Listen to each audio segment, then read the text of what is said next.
తను సమయం తీసుకొని దాన్ని కేటాయిస్తాడు కానీ లేదా అసత్యమైనటువంటి మాటలు మాట్లాడుతూ తన పబ్బం గడుపుతున్నాడు కానీ ఈరోజు స్పష్టంగా డేటాతో సహా ఏ రకంగా ఈ రాష్ట్రానికి అన్యాయం జరుగుతుంది అన్నటువంటిది మేము తెలియజేస్తాం.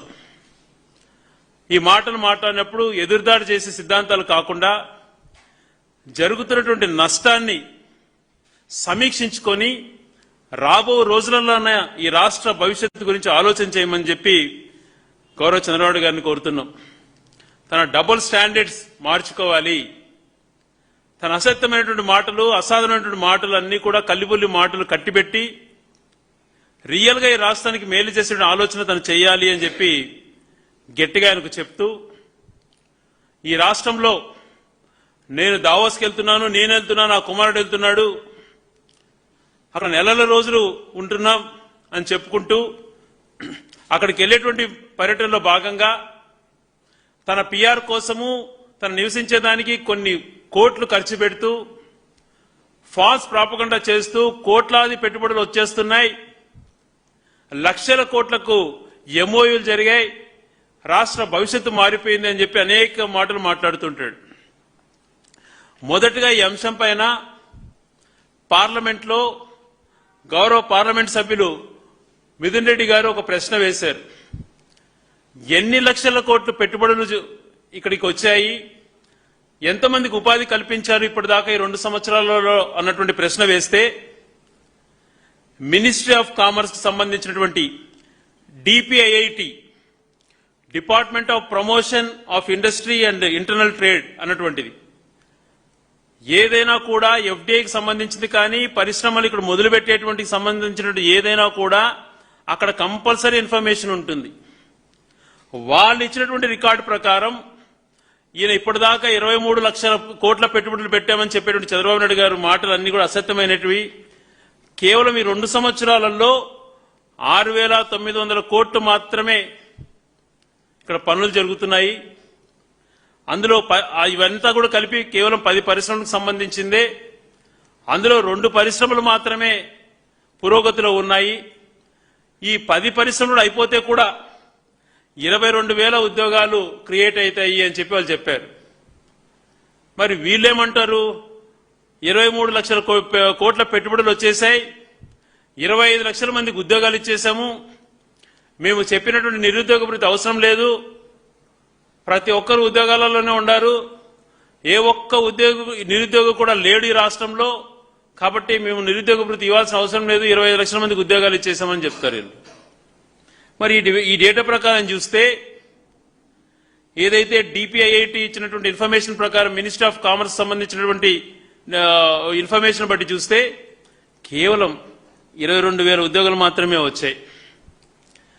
మరి గత ప్రభుత్వం ఉన్నప్పుడు అరాచకం చేశారు, పారిశ్రామికవేత్తలు రాష్ట్రాన్ని వదిలి వెళ్ళిపోయారు, రాష్ట్రం అధోగతి పాలైపోయింది అని చెప్పి పదే పదే అసత్యమైనటువంటి మాటలు ప్రచారం చేసినటువంటి వీళ్ళు నిజంగా ఒక రాష్ట్రాన్ని ఎవరు అధికారంలో ఉన్నా ఎవరన్నా మంచి చేసినప్పుడు మంచినా అనకపోయినా రాష్ట్ర ప్రతిష్ట దిగజారే విధంగా ఇటువంటి ఆరోపణలు చేయకూడదు. కొంచెం ఇంకిత జ్ఞానం ఉన్న వాళ్ళు ఎవరు కూడా ఇటువంటి మాటలు మాట్లాడరు. వీళ్ళు అనైతికంగా మంచి జరిగినా కూడా దాన్ని యాక్సెప్ట్ చేయకపోగా దుర్మార్గంగా వచ్చేటువంటి పారిశ్రామికతను కూడా వీళ్ళు భయపడించే విధంగా అరాచకము ఏదేదో వీళ్ళు మాట్లాడారు కదా. మరి 2019 నుంచి 24 వరకు వైఎస్ఆర్సీపీ గవర్నమెంట్ ఉన్నప్పుడు ఈజ్ ఆఫ్ డూయింగ్ బిజినెస్ లో నెంబర్ 1 ఉన్నది రాష్ట్ర దేశంలో. మరి మీ 2 సంవత్సరాల పాలనలో నీతి ఆయోగ్ ఇచ్చినటువంటి రిపోర్ట్లో 8వ స్థాయికి ఎందుకు దిగజారింది అని చెప్పి సమాధానం చెప్పాలి. వీళ్ళ దగ్గర ధైర్యం ఉంటే దీనికి ఆన్సర్ చేయాలి. ఎవరు అరాచకం సృష్టిస్తున్నారు, ఎవరు పారిశ్రామికతను బెదిరిస్తున్నారో దీన్ని బట్టి అర్థమవుతుంది. వీళ్లకు నిరుద్యోగుల పైన కానీ రాష్ట్రంలో యువత పైన కానీ ఏ మాత్రము ఇంట్రెస్ట్ లేదు.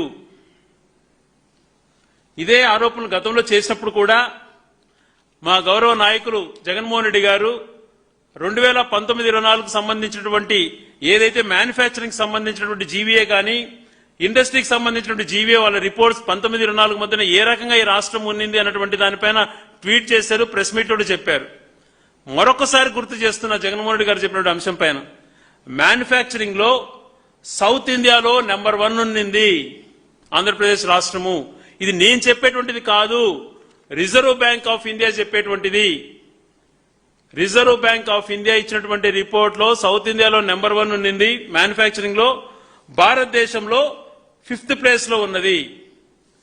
ఇండస్ట్రీ జీవీఏ తీసుకుంటే సౌత్ ఇండియాలో నెంబర్ 1, దేశంలో 8వ స్థానంలో ఉంది.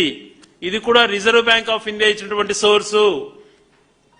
రిపీట్ చేస్తున్నా, ఇది మా లెక్కలు కాదు, మీలాగా కాకి లెక్కలు కాదు, మీలాగా దొంగ ప్రమోషన్స్ కాదు, రిజర్వ్ బ్యాంక్ ఆఫ్ ఇండియా ఇచ్చినటువంటి రిపోర్ట్.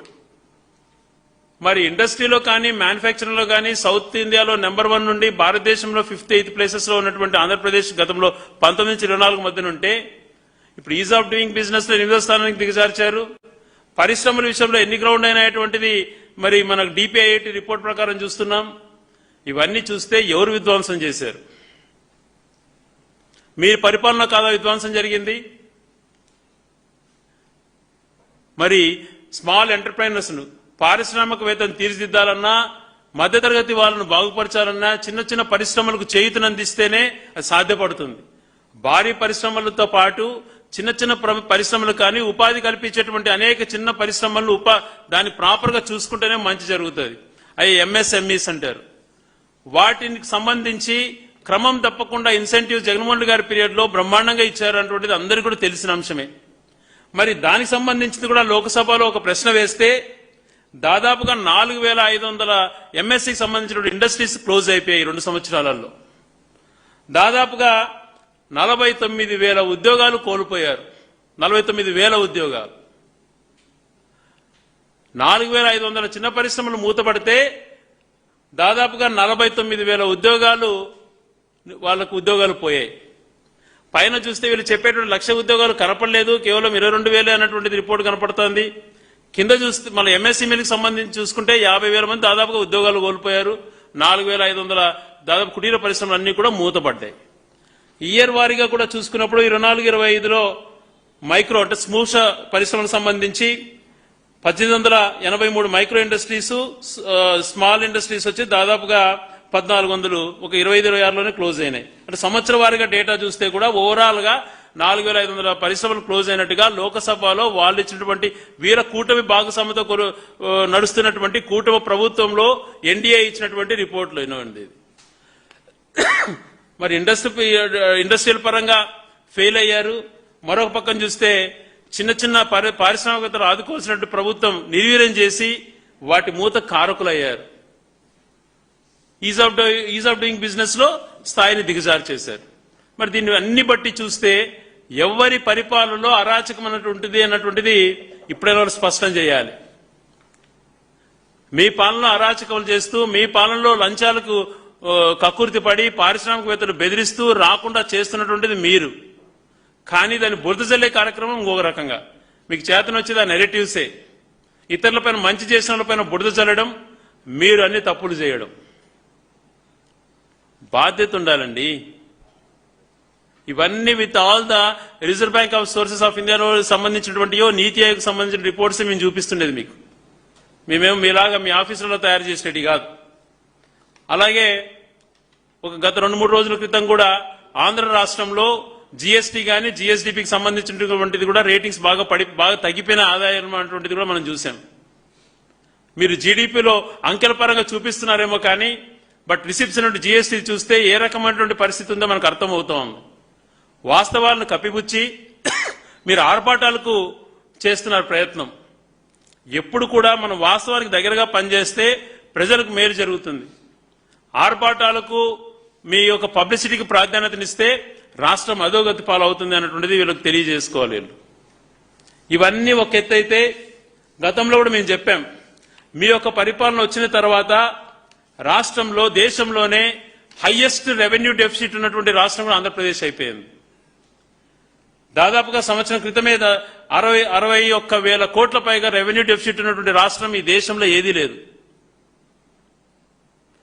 మీరు ఎప్పుడు చూసినా మాట్లాడేవాళ్ళు పదే నేను సంపద సృష్టిస్తాను అని చెప్పి. ఎక్కడ సృష్టించారండి సంపద? మరి ఇంకొక రకంగా చూస్తే ట్యాక్స్ రెవెన్యూస్ చూస్తే కేవలం 1.97% ఉంది. ఇంత ఘోరం ఎక్కడా లేదు. మనం అత్యంత దారుణమైనటువంటి రాష్ట్రం వెనుకబడిన రాష్ట్రం అనుకుంటాం. బీహార్లో 18% ఉంది. మనకన్నా 20 ట్యాక్స్ రెవెన్యూస్ లో అయితే 22వ స్థానంకు పడేశారు. దాంట్లో కూడా దేశంలో హైయెస్ట్ రెవెన్యూ డెఫిసిట్ ఉంటే ట్యాక్స్ రెవెన్యూస్ లో 22వ స్థానం. మనకన్నా వెనకలుండేది చిన్న చిన్న రాష్ట్రాలు, సిక్కిము, మేఘాలయ, ఇటువంటి రాష్ట్రాలు ఉన్నాయి. ఇది రాష్ట్ర పరిస్థితి. ఇవి పక్కన పెట్టి పబ్లిసిటీ కోసం ఏదో భ్రమలు సృష్టిస్తూ అదే అయిపోతోంది, ఇదే భ్రమలు కల్పిస్తూ చేసేటువంటి ప్రయత్నాలు కాదు. వాస్తవాలకు దగ్గరగా పరిపాలన చేయాలి. మనం చేసేటువంటి పరిపాలన ప్రజలకు మేలు జరగాలి. అసత్యమైనటువంటి మాటలతో 14 లక్షల కోట్ల రాష్ట్రం అప్పులున్నాయి, అప్పుల పాలైపోయింది అని ప్రచారం చేసి ఎలక్షన్స్ టైంలో మీ ఇష్టం వచ్చినట్టు ప్రచారం చేశారు. తర్వాత లోక్సభలో ఉన్నటువంటి పరిస్థితుల్లో కానీ అసెంబ్లీలో మీ ఆధ్వర్యంలో నడిచేటువంటి అసెంబ్లీలో కానీ రికార్డ్స్ ప్రకారం చూస్తే ఎంత అప్పులు అనేది బయటపడింది. 5 సంవత్సరాలలో వైఎస్ఆర్ కాంగ్రెస్ ప్రభుత్వం కరోనా లాంటి పరిస్థితులున్నా మీరు అస్తవ్యస్తం చేసి రాష్ట్రాన్ని పోయి పరిపాలన అందించినా కేవలం 100 కోట్లు కూడా ట్రెజరీలో లేనటువంటి పరిస్థితులలో అధికారంలోకి వచ్చింది వైఎస్ఆర్సీపీ. అటువంటి పరిస్థితులలో బ్రహ్మాండంగా పరిపాలన చేసి అప్పులంతా సంక్షేమం అన్ని అందించి ఎన్నో కరోనా లాంటి పరిస్థితులు వచ్చినా కూడా 3,33,000 కోట్లు మాత్రమే అప్పులు ఉన్నాయన్నటువంటి స్పష్టంగా అన్ని రికార్డ్స్ తెలియజేశాయి. మరి మీరు ఈ 2 సంవత్సరాలలోనే 3.5 లక్షల కోట్ల పైగా అప్పు చేశారు. గత ప్రభుత్వం కరోనా లాంటి సమయం వచ్చినా సంక్షేమం అందిస్తూ పర్మనెంట్ అసెట్స్ క్రియేట్ చేసి నాడు నేడు రూపంలో బ్రహ్మాండమైనటువంటి స్కూల్స్ కానీ, నాడు నేడు రూపంలో బ్రహ్మాండమైన హాస్పిటల్స్ కానీ, పోర్ట్స్ కానీ, ఫిషింగ్ హార్బర్స్ కానీ, మెడికల్ కాలేజీలు కానీ, ప్రతి గ్రామంలో సచివాలయం, ఆర్బీకే, హెల్త్ సెంటర్స్ లాంటి పర్మనెంట్ కళ్ళకు కనపడేటువంటి అసెట్స్ కనిపించి ఆ అప్పులైతే మీరు ఇవన్నీ ఏమీ కనపడకుండా, ప్రజలకు ఏమీ కూడా మీరు చేసిన అభివృద్ధి అనేటువంటి కనపడకుండా 3.5 లక్షల కోట్ల అప్పులు ఉన్నాయి. మరి ఎవరండి విధ్వంస పాలన చేస్తుండేది? ఇంత రకంగా మీరు మీ యొక్క పాలనలో ఫెయిల్ అయిపోయి పదే పదే మీరు ఇది చేస్తున్నారు. ఇంకా కొద్దిగా రాష్ట్రానికి దేశానికి సంబంధించిన పెట్టుబడులు ఏమన్నా వచ్చినాయనంటే ఆ రోజు జగన్మోహన్ రెడ్డి గారు ముందు చూపు ఆలోచనలతో ఆ పోర్ట్స్ ను తలపెట్టడం దానివల్ల ఈరోజు బీపీసీఎల్ అటువంటిది గతంలో జగన్మోహన్ రెడ్డి గారి పీరియడ్ లోనే అన్ని కూడా అనుమతులు పొంది ముందుకు వచ్చినటువంటిది మనకు తెలుసు. ఇండోసోల్ అనేది దాదాపుగా 70,000 కోట్లతో ఎందుకు వచ్చింది ముందుకు అనంటే రామాయపట్నం పోర్టు ద్వారా వచ్చింది. రామాయపట్నం పోర్టు ఉండడం వలన ఇండోసోల్ అటువంటిది వచ్చింది. బీపీసీఎల్ కూడా రామాయపట్నం పోర్టు వల్ల వచ్చింది అన్నటువంటిది కూడా వాళ్ళ రికార్డ్స్ లో తెలియజేయడం జరిగింది.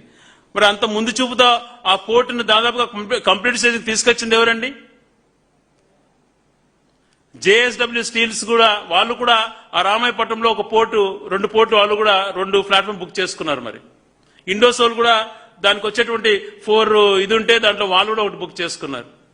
ఇండోసోల్ సంబంధించింది ఏదైతే అధనాధికంగా ప్రతి ఒక్కటి కూడా ఇక్కడి నుంచే రావాలా ఎండ్ టు ఎండ్ అన్నటువంటిది పీడబ్ల్యూసీఎం అన్నటువంటిది ఇండోసోల్ సంబంధించి, అంటే పాలిసిలికాన్ నుంచి అక్కడ వేఫర్స్ దగ్గర నుంచి సెల్ నుంచి మాడ్యూల్స్ వరకు అన్ని కూడా ఇక్కడ అయ్యేటట్టుగా దానికి ఒక రూపు తీసుకొచ్చి మంచి స్టేజ్కి తీసుకొచ్చింది కూడా జగన్మోహన్ గారి ప్రభుత్వంలోనే. మరి ఇవన్నీ అంత స్పష్టంగా మంచి చేస్తే కూడా మీరు బురద జల్లేటువంటి కార్యక్రమాన్ని తీసుకొచ్చి కేవలం అసత్యమైనటువంటి మాటలతో మేమేదో రాష్ట్రానికి మంచి చేయలేదని మాట్లాడుతున్నారు. ఎవరండి మంచి చేయండి? మీరండి రాష్ట్రాన్ని విధ్వంసం సృష్టిస్తుండేది. ఏ రకంగా ఏది కూడా మీరు చేయకపోగా లా అండ్ ఆర్డర్ అస్తవ్యస్తం చేస్తూ మహిళలకు రక్షణ లేకుండా పోయింది, బాలికలకు రక్షణ లేకుండా పోయింది, సామాన్య మానవుడికి రక్షణ లేకుండా పోయింది. పోలీస్ వ్యవస్థ కేవలం తెలుగుదేశం పార్టీ వాళ్ళకే వ్యవస్థ అన్నట్టుగా వాళ్ళ యొక్క యోగక్షేమాలు చూసుకునే దానికే ఇదైపోయింది. మా వాదనలో ఈ వ్యవస్థలు బాగుండాలా, పై అధికారులు మంచిగా ఉండాలా, కింది స్థాయిలో సర్కిల్ ఇన్స్పెక్టర్స్ కానీ, ఎస్ఐలు కానీ, హోంగార్డ్స్ కానీ, రైటర్స్ కానీ, లేకపోతే హెడ్ కానిస్టేబుల్స్ కానీ వీరందరికీ మంచి సదుపాయాలు ఉండాలా, వారాంత సెలవులు ఉండాలా, వాళ్ళు కుటుంబంతో గౌరవంగా ఉండాలనేటువంటి ఆలోచన చేసిన ప్రభుత్వం గతంలో. ఇప్పుడు ఇవన్నీ మర్చిపోయి స్థాయి దిగజార్చుకొని మీరు అధికార పార్టీకి సంబంధించిన శాసనసభ్యుల ఇళ్లలోనో మంత్రుల ఇళ్లలోనో మీరు పోలీస్ వ్యవస్థను తాకట్టు పెడుతున్నారు. వాళ్ళ కుటుంబాలకి గులాంగిరి చేస్తూ వాళ్ళు చెప్పే అటువంటి ఆదేశాలు పాటిస్తూ చట్టం అనేది పక్కన పెట్టి మీ బాధ్యత చేయాల్సింది పక్కన పెట్టి వైఎస్ఆర్సీపీకి సంబంధించిన నాయకులను అరెస్టులు చేసుకుంటూ తప్పుడు కేసులు బనాయిస్తూ వాళ్ళ సేవలో తరిస్తున్నారు. ఇది మీ పాలనకు జరుగుతున్న లా అండ్ ఆర్డర్ విషయంలో. మహిళలకు జరిగినటువంటి అన్యాయంలో కానీ ఇప్పుడు దాకా మిస్ అయినటువంటి బాలికల్లో కానీ వాళ్ళు ఏ రకంగా వాళ్ళని తీసుకురావాలి, తప్పు చేసిన వాళ్ళు ఎలా శిక్షించాలి అన్నది లేకుండా పోలీస్ స్టేషన్లోకి పోతే లాకప్ డెత్తులు, ప్రశ్నిస్తే తప్పుడు కేసులు. ఇలాంటివి కాదండి పరిపాలన అంటే. ఇలాంటి ఫిగర్స్తో చెప్పుకోవాలి గారి పరిపాలన చేసేవాళ్ళు. ఆ చిత్తశుద్ధి మీకు పూర్తిగా లేకుండా పోయింది. ఈరోజు ఒక్క నిమిషం ఆలస్యంగా వెళ్తే పరీక్ష కేంద్రంలోకి, నీట్ పరీక్ష కేంద్రంలోకి రానేరు. ఒక తండ్రి ఏ రకంగా బాధపడింది మనం చూసాం. తన కూతుర్ని పరీక్ష సెంటర్లో ఒక్క నిమిషం లేట్ అయింది అన్నటువంటి దానిపైన. అటువంటిది పేపర్లు లీక్ చేసుకుంటూ మీ హాయంలో ఎంతమందిని రోడ్లు పాలు చేశారండి మీరు. ఈరోజు యువత అన్ని కూడా గమనిస్తోంది దేశవ్యాప్తంగా. ఎందుకు నెరవేర్చలేకపోతున్నారు? అమ్మఒడి మాట్లాడినా జగన్మోహన్ రెడ్డి గారికి క్రెడిట్ వస్తుంది. ఈరోజు మీరు పేరు మార్చారు కానీ తల్లికి వందనమని ఎవరు అనట్లేదు, దాని అమ్మఒడి అంటున్నారు. ఈరోజు స్కూల్ పిల్లలు బ్యాగులు ఎవరు మొదలు పెట్టారంటే వాళ్ళే చెప్తారు. వాళ్ళకు ట్యాబ్స్ ఇచ్చి ఏ రకమైన ఎడ్యుకేషన్ సిస్టంలో మార్పు రావాలి, క్లాస్ రూమ్స్ డిజిటల్ క్లాసెస్ ఉండాలని ఆలోచన చేసిన వ్యక్తి ఎవరంటే జగన్మోహన్ రెడ్డి గారి పేరు చెప్తారు. చెప్తే మీ పేరు ఎప్పుడు చెప్పరు. ఇవే కాకుండా మహిళల సాధికారత కోసం ఎంత మంచి చేశాడో ఒక్కొక్క అంశం చెప్తే ఒక రోజంతా చెప్పొచ్చు. ఇవన్నీ పరిస్థితులు ఉన్నాయి. ఇవన్నీ మీరు పరిపాలన చేతగాక, అట్లా సంక్షేమం అందించలేక, మరొక పక్కన పరిశ్రమలలో మంచి చేయక, ఉద్యోగస్తులకు కూడా న్యాయం చేయలేక, వాళ్ళని ఏడిపిస్తూ అన్ని రకాల్లో విఫలమయ్యి ఇంకా మీకు ఏమి చెప్పుకొని చేతగాక, చేసింది ఏమీ లేదు కాబట్టి ప్రజలకు వివరించలేక ఇటువంటి మాటలు, దుర్మార్గమైన మాటలు మాట్లాడుతూ అపనిందలేస్తూ తప్పుడు ఇవన్నీ కూడా అంటగడుతూ మీరు కాలం వెలుబుచ్చుతున్నారు. కానీ ఇవన్నీ ప్రజలు గమనించలేదన్నది మీరు అనుకుంటున్నారు. కానీ ప్రతి అంశము ప్రజలు గమనిస్తున్నారు. ఇవన్నీ గమనిస్తున్నారు. మీకు ఖచ్చితంగా గుణపాఠం చెప్పేటువంటి రోజు దగ్గరలో వస్తుంది. నేను చెప్పినటువంటి వివరాలలో ఇండస్ట్రీ జీవీలో కానీ, మ్యానుఫ్యాక్చరింగ్ జీవీలో కానీ, లేకపోతే మిగిలినటువంటి అన్ని సెక్టర్స్ లో గత 5 సంవత్సరాల్లో పరిపాలన మంచిగా ఉంది అనేటువంటిది అన్ని సోర్సెస్ నుంచి వచ్చినాయి. మీ 2 సంవత్సరాలలోనే, మీ పరిపాలన 2 సంవత్సరాలలోనే విధ్వంసం జరుగుతోంది. లా అండ్ ఆర్డర్ పరిస్థితి, పోలీసింగ్ వ్యవస్థ అత్యంత కనిష్ట స్థాయికి దిగజారిపోయింది అని చెప్పి కూడా రిపోర్ట్స్ వచ్చాయి. ఏ దాంట్లో కూడా ఈ రాష్ట్ర పరిస్థితిని మంచిగా లేదు. మీలో మార్పు రావాలి. మార్పు రాకపోతే మీరు చాలా ఈ రాష్ట్రాన్ని సర్వనాశనం చేసిన వ్యక్తులుగా చరిత్రలో మీరు ఎప్పుడు కూడా ఒక విలన్లుగా మిగిలిపోతారు. ఈ సోర్సెస్ ప్రకారం నేను చెప్పినటువంటిది దీంట్లో ఏదైనా తప్పు ఉంటే మీరు చెప్పండి. నేను ఎక్కడికైనా సిద్ధం రావడానికి, మీతో చర్చించడానికి. కాబట్టి ఎదురుదాడి మాటలు లేకపోతే బూతు పదాలతో విరుచుకుపడేటువంటిది అన్ని సంస్కృతి అనేది కూడా మార్చుకొని ప్రజలకు మేలు చేసేటువంటిది, రేపొద్దున మీకు అధికారం ఉన్నా లేకపోయినా ఫలాంది చేశాము అని చెప్పి గర్వంగా చెప్పుకునే విధంగా పరిపాలన చేయండి. హైదరాబాద్ నేను నిర్మించాను అని మాట్లాడుతున్నావు. నువ్వు నిన్ను 9 సంవత్సరాలు ఉమ్మడి రాష్ట్రంలో ముఖ్యమంత్రిగా, ఇప్పుడు 7.5 సంవత్సరం అయిపోయింది విడిపోయిన రాష్ట్రంలో నువ్వు ముఖ్యమంత్రి అయ్యి. ఏమాత్రం ఏ నగరం నిర్మించినావు? దీన్ని బట్టి చూస్తే నీ పరిపాలన అంతా కూడా, నీకు విజనరీ అని చెప్పుకునేదంతా కూడా కాదు, మోసము. ఇవన్నీ స్పష్టంగా మేము తెలియజేశాం. కాబట్టి ఇంకన్నా నిందలు మోపడం ఆపి, దోచుకోవడం ఆపి, వ్యవస్థలను వాళ్ళ యొక్క పవర్స్ ఏదైతే చేయాలనో బాధ్యత ప్రకారం వాళ్ళని చేయనించి రాష్ట్రానికి మంచి జరిగే విధంగా మీరు కృషి చేయాలని చెప్పి తెలియజేస్తాం.